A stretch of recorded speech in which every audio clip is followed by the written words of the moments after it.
In this year of COVID, access to adequate sick leave has been brought to the fore, and especially how important it is for people to be able to afford to stay home when they are sick. Well, hello and welcome to this Business New Zealand Policy Roundtable for Monday the 30th of November. I'm Grant Walker. Last week, the Business New Zealand Network welcomed the return of 2,000 international workers this summer under the recognised seasonal employer scheme. BusinessNZ CEO Kirk Hope says the move happened just in time. However, the network says other border exceptions are needed. To date, the government's provided around 3,000 border exceptions for health workers, over 500 exceptions for fishing crew, and exceptions for agricultural plant operators, shearers and PhD students. Business New Zealand says, as well as industry-specific exceptions, there should be system-wide changes, including longer duration work visas, more skilled migrants allowed in where safe, and visitor, student and work visa holders being allowed to apply for supplementary seasonal employment visas if they have a job offer from an eligible employer. Well, plans by media company Stuff to try out unlimited sick leave could be a useful approach. Stuff's move comes as the government promises to lift sick statutory leave entitlement from 5 to 10 days. The Wellness in the Workplace survey shows the national average of sick leave taken is 4.7 days per year, around 96% of the statutory 5-day entitlement. So under a 10-day entitlement, the national average of sick days taken could double. Anecdotal evidence suggests firms offering open-ended sick leave entitlement have lower absenteeism, and Business New Zealand suggests this option should be investigated further before moves are made to increase the statutory minimum entitlement to sick leave.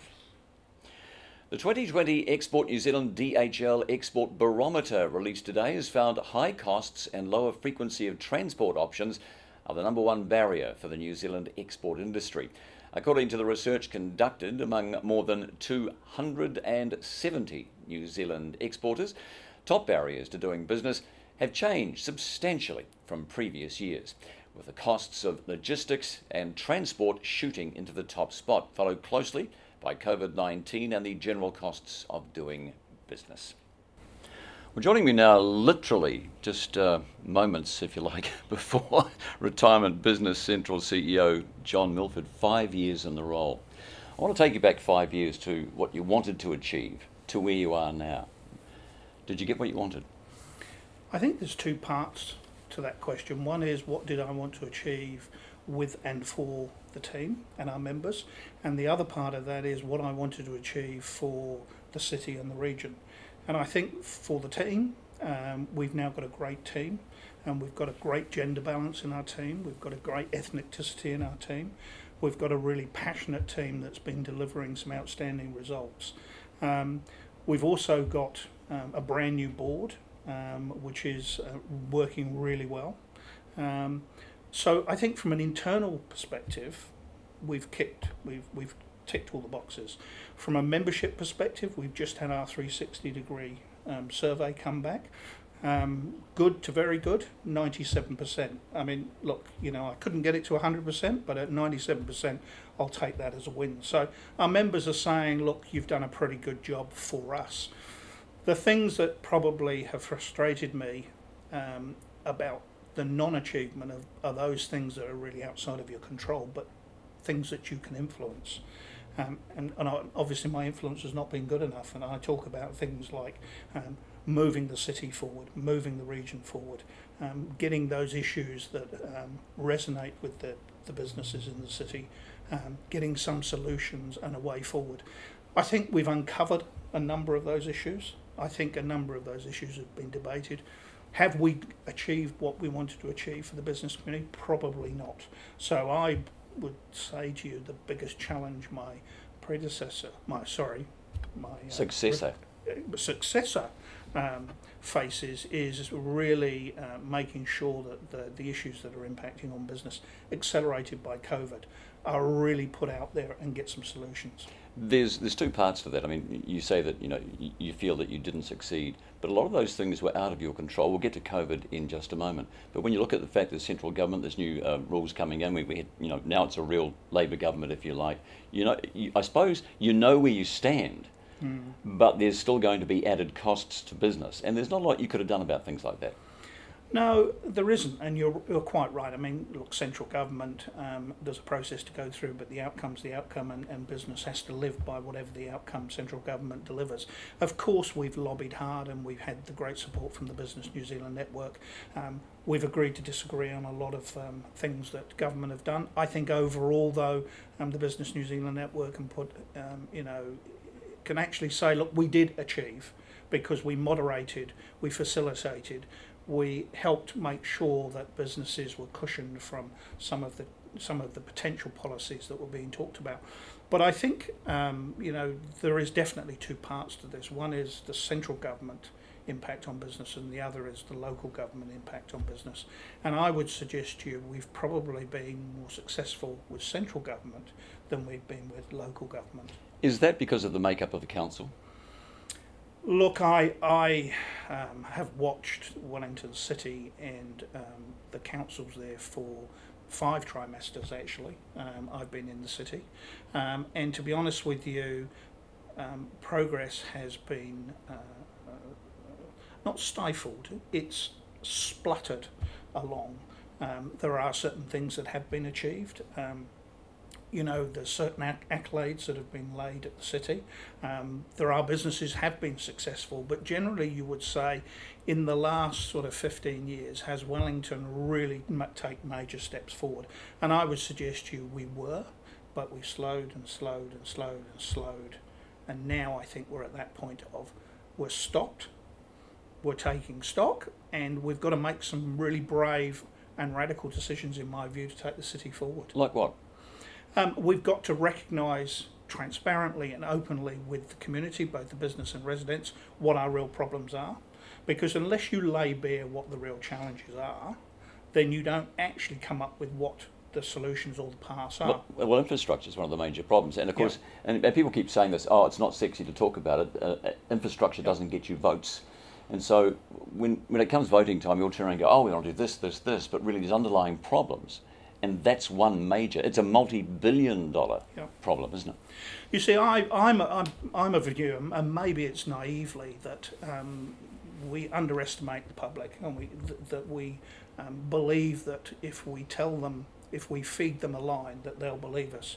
And I don't actually believe that. I think if you take the water infrastructure, for instance, I believe if we'd have actually been honest with the New Zealand, with the Wellington public around the state of the infrastructure, what needed to be spent, the challenges with it, then you'd have actually got the support from the residents to make that investment. Now what we're faced, of course, is, and we all accept that we pay for our future generations, intergenerational investment. We all get that.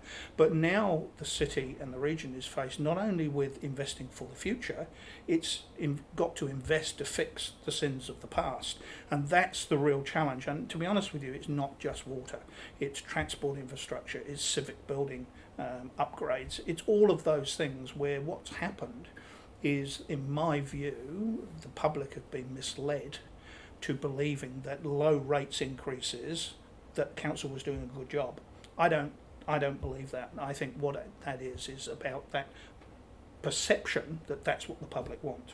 What the public wants is value for money, and it wants to make sure that the investments that are being made are made wisely. Of course we do. But that doesn't mean that we want everything cheap. What we want is the right infrastructure delivered in the right way for now and for the future. And that's not what we've had, and that's not what we've got, but that's what we've actually got to invest in now for the future. I'll tell you one thing that's always impressed me about you is you have impaired a lot of knowledge. You have passed a lot of knowledge on, and wherever I look, there's a meeting going on, there's a Zoom meeting, there's something where you have imparted this knowledge to other people, and I think businesses are better off for that. Look, I think that's the one thing that I find about my job. I mean, my team very soon, when I arrived in the organisation, said, actually, we don't want you in the office. So I sort of raised one eyebrow, and they said, actually, you add much more value when you're out of the office. And really, they were absolutely right. And the value that I think I've brought to the organisation is to be able to listen carefully, and then to help and assist those people who and those companies have been talking to me. I mean, last year I visited 300 businesses across the Lower North Island and engaged with their chief executives. And to be honest with you, I've always said to our team, if I can't listen and at the end of listening not be able to help and assist the business, then I've not been listening hard enough. And that's the value and the role that I've played, is that one of listening, facilitating and helping businesses. And that's the bit that has really given me the biggest buzz, is because we've got some fantastic businesses. You wouldn't believe the businesses we've got here in New Zealand, that, you know, small businesses, medium businesses that are doing outstanding businesses from an export point of view, from a revenue generation point of view, from a community-based point of view. Some great businesses here. They just get on and do what they do without seeking all those sort of accolades. In America, the president-elect has left a letter by the previous president. What would you put in your letter to your successor? Look, thank you. The message that I lead to my successor is, the organisation's in good heart, you've got a great team. Don't try, it's about evolution, it's not about revolution. It's about evolving what we've done well, making sure that the things we haven't done as well, that you get onto those quickly. But take what you've got and run with it hard, because it's in pretty good shape. You've always been a very busy person, so I don't imagine you sort of retiring to a garden or playing golf all the time. What's next? Well, as you know, I live in the Wairarapa, so you know, it's a great place to live. I don't have a golf handicap because I've never had time to play golf. And never take anyone who's got a low golf handicap, by the way, because there's always, you've got to question what they do with their time. But no, seriously, what will I do? I think my wife will make sure that I do something outside of the house and not be around her feet. It will probably mean rejoining Rotary and being active there. It will probably be talking to my friends, the mayors in the Wairarapa, the chief executives of the councils in the Wairarapa, businesses. I'm going to actually become a business mentor and give back some of that knowledge. So I think it won't be about financial gain. It will be about more helping and assisting businesses and helping and assisting people, because that's actually what it's about, I think. You enjoy it, and thank you so much. No, thank you very much, Grant, as well.